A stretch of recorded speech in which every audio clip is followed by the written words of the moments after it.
Hör ni mig?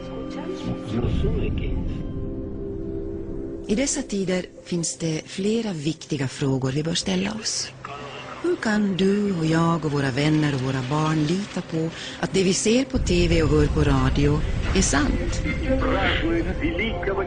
Och hur vet vi att våra åsikter är våra egna? Hur kan vi vara säkra på att de svaga rösterna kommer till tals istället för att skrämmas till tystnad? Jag kan tala om hur. Det finns en människa vi kan tacka för allt detta.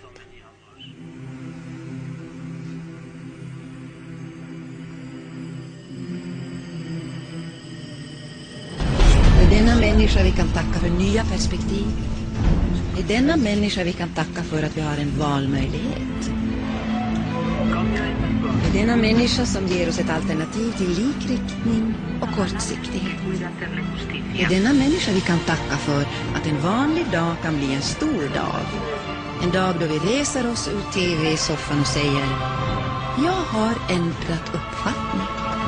Det finns bara ett ord som ger denna människa rättvisa. Hjälp.